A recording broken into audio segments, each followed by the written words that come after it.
Good morning, it's Kirsten here again, coming to you from the beautiful Barossa Valley, where we've got another perfect sunny day, and we're just going to talk a little bit more about core engagement.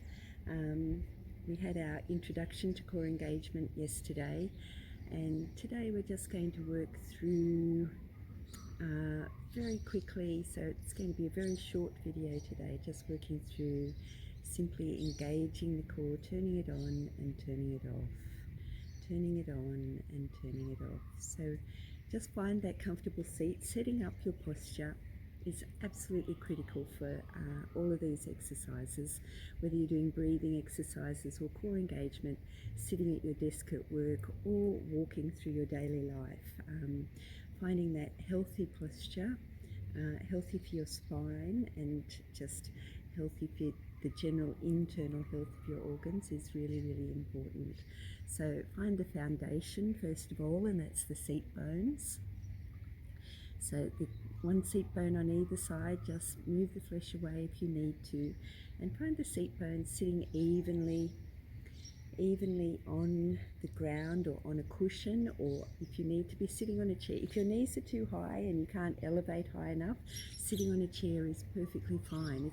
This is one of those exercises you can do at your desk at work and start to build strength and endurance day by day just by sitting at your desk at work. It's a really, really simple exercise. So once you've found the seat bones on your seat, find them weighted evenly on each side.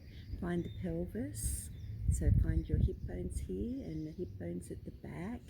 Roll back and find that C shape that we don't want to be in, and then roll forward so you come towards the top of the seat bones, and maybe even just a little bit towards the front of the seat bones.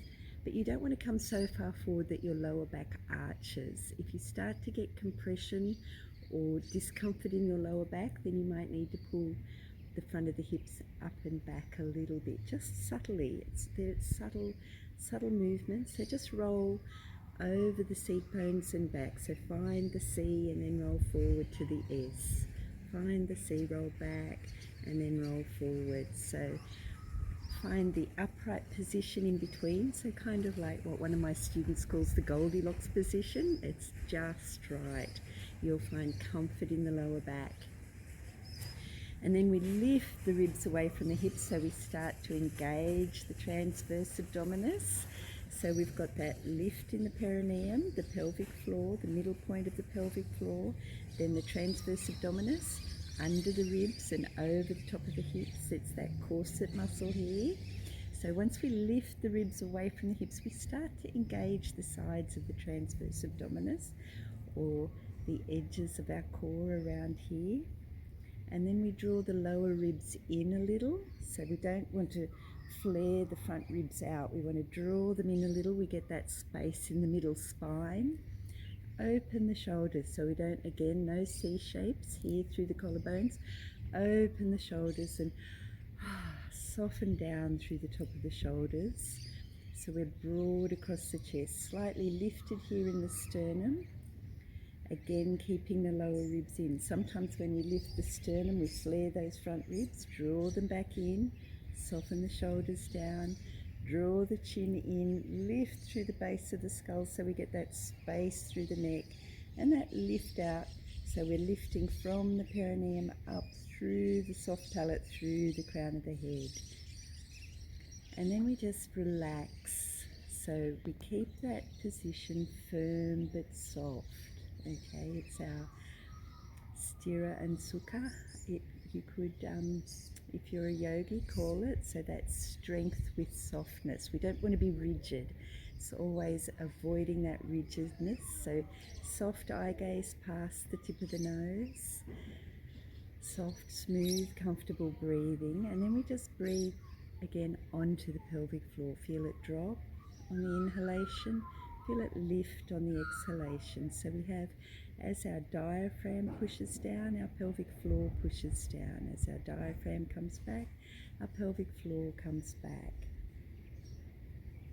And we feel the lower belly pushing out with the inhalation and just coming back. So we might start to find a subtle rock in our hips. rolling forward as we breathe in, rolling back to upright as we breathe out.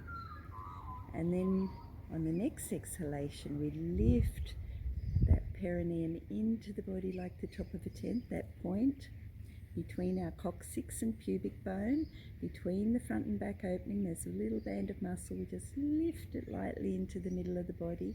Again, subtly, it's not that 100%, it's subtle. And then we keep that lower belly zipped up. Now this is the hard bit because we're not pushing it out. We're not pulling the navel to the spine. It's the lower 10 to 20 centimeters of the belly, or lower even 5 to 20 centimeters of the belly underneath the navel. And we're keeping that gently firm. We're zipping it up like the hips are pushing towards each other. So one way you can turn it on is feel like there's somebody gently pushing on your sacrum, and you just very subtly push back without rolling back into the C shape. You just gently push back against that hand on your sacrum, and you might feel it zipping up. If that doesn't work for you, maybe just breathe in and try the S sound, like Sammy the Snake. That S sound will often turn on that lower belly smiley over the pubic bone in between the hips. So now we've got our perineal lift, that's our mula bandha, our root lock. We've zipped up in our lower belly smiley, that's our uddiyana bandha. And we're building endurance in this, so perhaps you can sit here and do some diaphragmatic breathing, trying to hold that engagement for longer and longer each day. One of the other things we're going to try today is we're going to try this in a supine position.